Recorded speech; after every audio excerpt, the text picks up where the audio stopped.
Welcome, everybody. We are very close to an election that will serve as an inflection point of such massive significance that I want to avoid the hyperbole, but struggle without using seemingly hyperbolic language to actually explain how high the stakes are this November. And the contrast in directions couldn't be more clear than on any random day, looking at what we're getting from either the Biden White House or the Harris-Walz campaign, and in contrast to that, seeing what we're getting from the Trump-Vance campaign. Earlier this week, we looked at here's the speech Tim Walz gave, and on the same day, here's the speech Trump gave or Vance gave.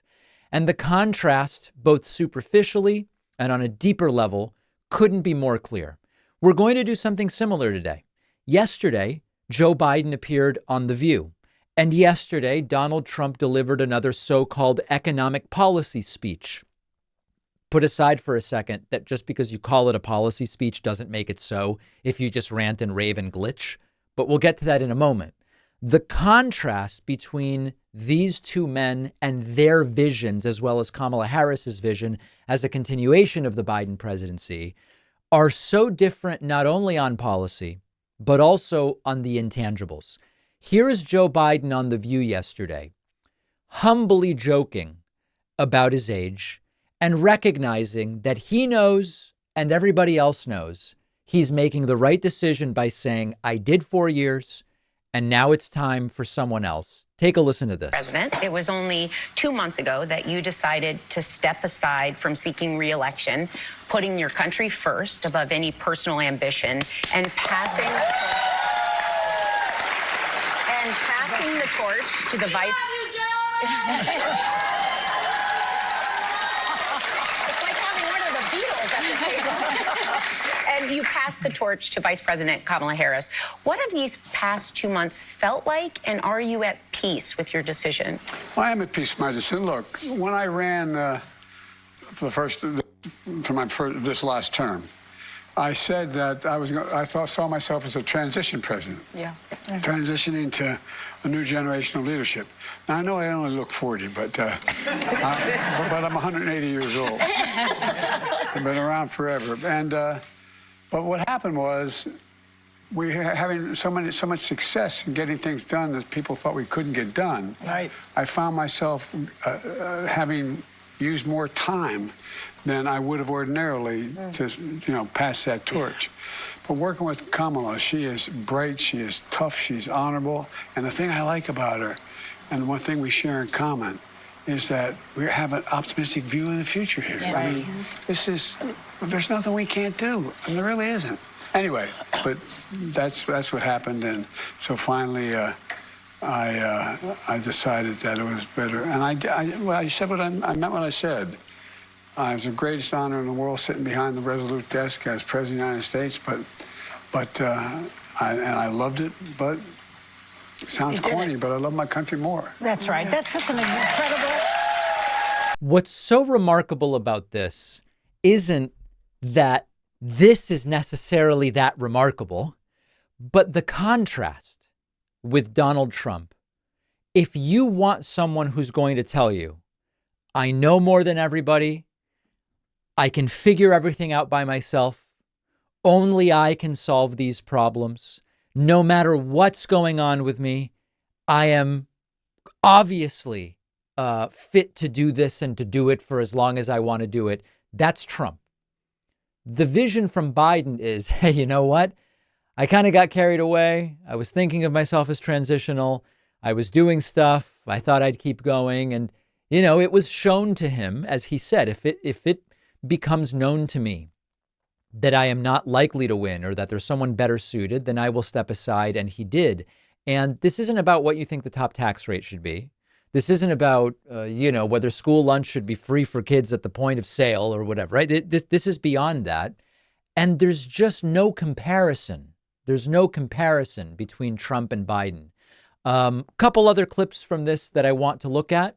Let's take a listen to this. Thank you to you as well, because, you know, one of the things you promised when you came in, you said you were going to have an administration that looked like America. Yeah. Yes. And with so many other things, you delivered. You gave us a very diverse cabinet. You gave us the first black woman in the Supreme Court. Yeah. You gave us Kamala Harris, the first woman vice president. You gave us Becerra, Cardona, Mayorkas, Linda Guzman, all the people, you know, so thank you for that. And why, so like, in case people don't know, you're like a straight white guy, so why was representation so important to you? Known for liking chocolate chip ice cream and Ray-Ban sunglasses. That's the hell. Why was representation so important to you? Look, you know, I think people need, our kids need to have aspirations. When they look and they see a woman president, they look and they see a Supreme Court justice, they look and they see the leaders being women, all those young girls who have aspirations go, God, I know it's going to sound corny, but, you know, when I remember when we moved from Scranton, Pennsylvania, which was an Irish Catholic neighborhood I lived in. It was not poor, but it was a middle-class neighborhood. We moved down to Delaware when coal died, and my dad didn't work in the mines, but he had lived in Delaware before, until he was a junior in high school. We moved back to Claymont, Delaware, and I moved into a community that didn't have many Catholics, and in the neighborhood we moved into. And I remember things like one of my friends, his sister, who was a lovely girl, asked me to go to her 9th day dance, and I didn't have any interest, but I said yes. And I remember him coming over and saying, Mom says she can't go because you're a Catholic. And I can remember when John Kennedy got elected president. Oh, yes. I know it sounds corny First now, Catholic president. but it meant something. I wasn't. You know, imagine Trump being asked a similar question. Hey, you know, I mean, you have some diversity in your cabinet. Why? Why is that important? For Trump, everything's transactional, right? Why was representation important in your cabinet? Well, I wanted the votes from the blacks. Where's my African American? And, you know, these Jews. And there is a wholeheartedly genuine nature to, hey, when you see people that mirror your identity doing things, it inspires you in a way that, listen, I don't pick candidates based on identity, but I must recognize that seeing the first woman president, if indeed Kamala Harris wins, sends a really important message to so many who would look at who's been president and say, hey, half the country is women and we've never had a female president. How could that be? Doesn't really make a lot of sense. All right, one final clip from this, and here is Joe Biden sort of, well, I'll just play it for you. Because Trump started his political campaign by calling Mexicans rapists. Remember that? I sure do. He still jokes about Paul Pelosi nearly being beaten to death. He thinks that's funny. Let's see what else. He hinted that the Second Amendment people could do something against Hillary Clinton. And he's calling for a televised military tribunal for Liz Cheney. These are his past statements and ideas. He's blamed now, but now he's blaming rhetoric from you that you inspired these 2 assassination attempts. After all of the calls for violence, you know, take them out, all the rest of it, you know what it is. Don't you think that that is just unbelievable? And what do you say to that? Well, I think he is the most unusual president. No. Look, when I ran, I said I was running. One of the first major speeches I made was for Independence Hall about democracy. That democracy was at stake. And to restore the soul of this country. Yes. The soul. I ran for 3 reasons. I said I wanted to restore the soul of the country, meaning in a sense of decency and honor. Yep. Secondly, I wanted to make the middle class grow, because when it grows, everybody does well. And thirdly, I wanted to bring the country back together. And I was told we couldn't do any of those things. But we've gotten a lot of them done. And look, Trump is...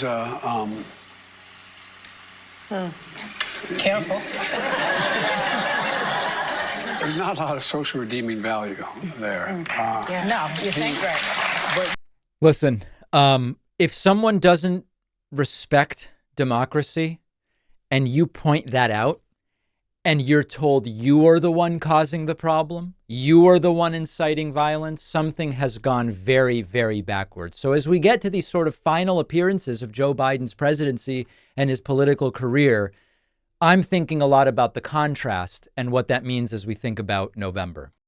Did you know that countless commercial databases and people search sites are storing your personal information? Anyone from an employer to a former partner can use these platforms to get details about your online presence, your home address, phone number, email, license plate, family members, financial information, even political views.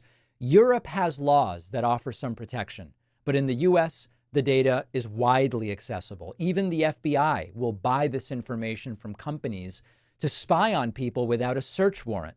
Our sponsor, Incogni, provides a solution. It takes just seconds to sign up, and Incogni will send removal requests to all of the major data brokers, legally compelling them to get rid of your data.